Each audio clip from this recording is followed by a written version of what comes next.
Hi, everybody, and welcome back to video number 5 in chapter 22.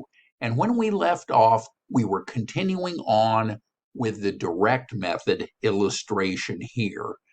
Waste Not Recycling Company uses the direct method here in more detail to help you guys understand the difference between accrual-based income and net cash flow from operating activities. Waste Not Recycling Company began business on January 1, 2025. So we have zero balances, as you see here, for that time period. And then at the end of the year, of course, those account balances all change. Okay, now that you got a feel for that, Waste Not's income statement and additional information follow. And here we have our sales revenue, cost of goods sold, gross profit, operating expenses, depreciation, income before income taxes, income tax expense, and finally net income. Additional information, alpha, dividends of $70,000 were declared and paid in cash. Bravo, accounts payable increase resulted from the purchase of merchandise inventory. And Charlie here, prepaid expenses and accrued expenses payable relate to operating expenses. Okay, so here they show the major classes of cash receipts and payments. And if there we have some from sales of goods and services to companies here. And then here we have from receipts of interest and dividends on loans and investments. And those go into the operating expenses. The cash payments to suppliers, to employees for interest and for taxes are also shown. And that all comes out to net cash provided or used by operating activities. All right, so here there is a relationship between cash receipts from customers, sales revenue, and, of course, the changes in accounts receivable. And the following formula captures the relationship between cash receipts from customers, sales revenue, and changes in accounts receivable.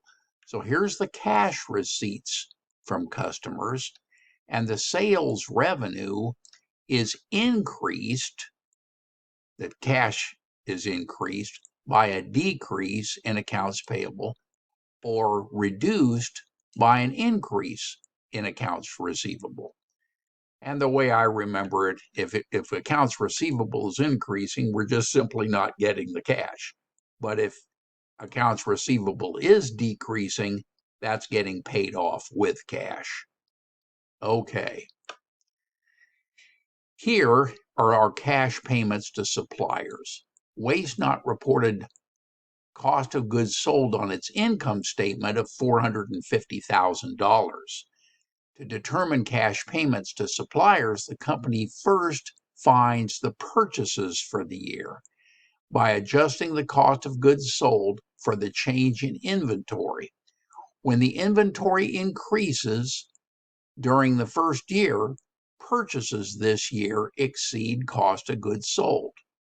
As a result, the company adds the increase in inventory to cost of goods sold to arrive at purchases.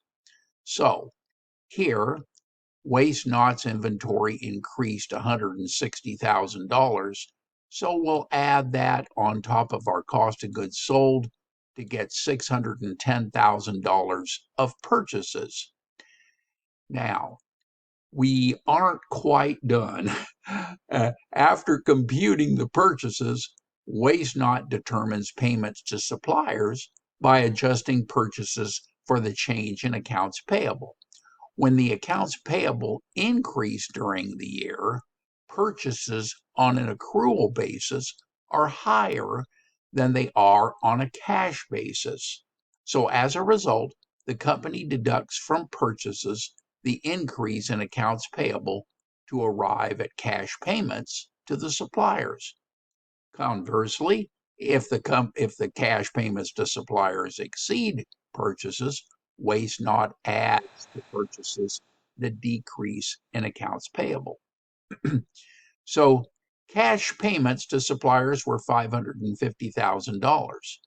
So if we start with the purchases that we calculated here, we're going to deduct the increase in accounts payable to arrive at the cash payments to suppliers.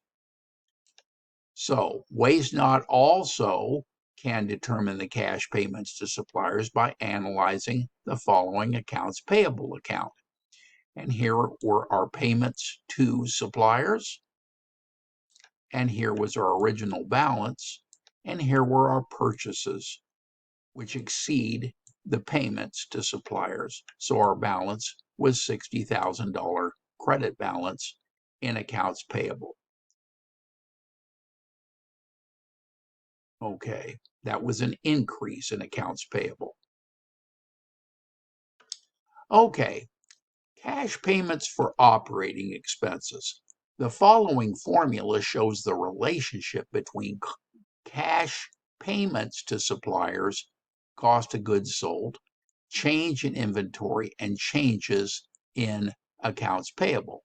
Waste not reported operating expenses of $160,000 on its income statement. To determine the cash paid for operating expenses, it must adjust this amount for any changes in prepaid expenses and accrued expenses payable. So this little formula, I think, is useful. Cash payments to suppliers are going to equal the cost of goods sold, and we'll adjust that upward by an increase in inventory and decrease that with a decrease in inventory. And then we'll look at accounts payable. Any decrease in accounts payable will go the opposite way and increase cash payments to suppliers, and an increase in accounts payable will reduce the cash payments to suppliers. Okay. So waste not's cash payments for operating expenses were $148,000. So here's $160,000 operating expenses. We're going to add the increase in prepaid expenses and deduct the increase in accrued expenses payable.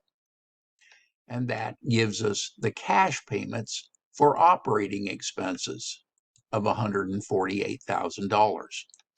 So the relationships among cash payments for operating expenses, changes in prepaid expenses, and changes in accrued expenses payable are shown in the following formula.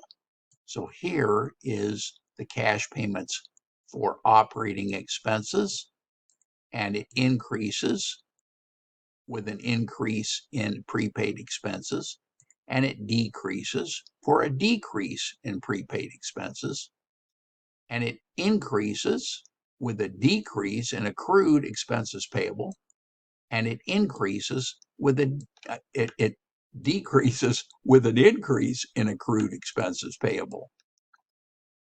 And note that the company did not consider depreciation expense, as it's a non-cash expense and it doesn't play in calculating the direct method. Okay, so this schedule summarizes the computations to determine net cash provided by operating activities. So here's our sales revenue and our income statement, and an increase in accounts receivable that reduces the sales revenue to a cash basis of $760,000. Cost of goods sold of $450,000 is increased by an increase in inventory and decreased by an increase in accounts payable to $550,000.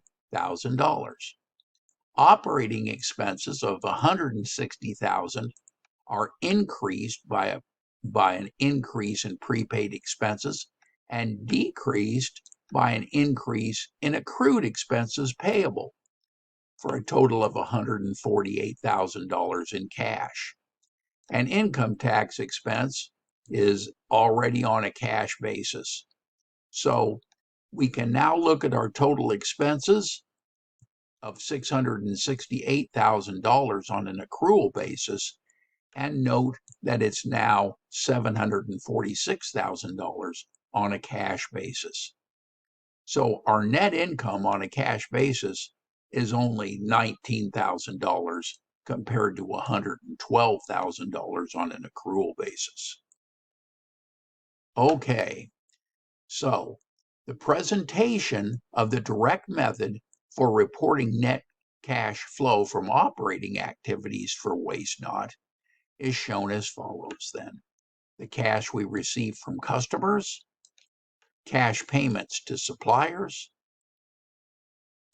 cash payments for operating activities, and cash payments for income taxes. Total $746,000. So the net cash provided by operating activities is $19,000, which is shown here. Okay. Now, if we reconcile our cash, here is the net income derived by the indirect method. So we have $112,000 of net income. We adjust that by adding our depreciation expense, and we would add any losses as well and subtract any gains, which do not occur in this illustration. But then we would look to the changes in our current receivables and payables, and that all totals $93,000 increase in accrued expenses payable. So the net cash provided by operating activities is $19,000, as it was with the direct method in the prior slide here. Okay, so special reporting rules applying to the direct and indirect methods. Companies that use the direct method are required, at a minimum, to report separately the following classes of operating cash receipts and payments. So our receipts here, number one, cash collected from customers, including lessees, licensees, etc. Number two, interest and dividends received. Number three, other operating cash receipts, if any. Our payments would include, number one, cash paid to employees and suppliers of goods and services, including suppliers of insurance, advertising, etc. Number two, interest paid. Number three, income taxes paid. Number four, other operating cash payments, if any. The FASB encourages companies to provide further breakdowns of operating cash receipts and payments that they consider meaningful. Okay, if we put this into practice, let's take a look at the Bordelon Company's income statement for the year ended December 31, 2025. And here's a condensed information. We have revenues from fees, some operating expenses, depreciation expense, income from operations, a gain on the sale of equipment, income before income tax expense, and net income. And Bordelon's balance sheet contains accounts receivable, accounts payable, and income taxes payable for 2025 and 2024. Those accounts payable pertain to operating expenses, and they want you to prepare the operating activities section of the statement of cash flows using the direct method. That looks like a good place to stop this video, and when we return, we'll take a look at the solution. Until that time, bye for now.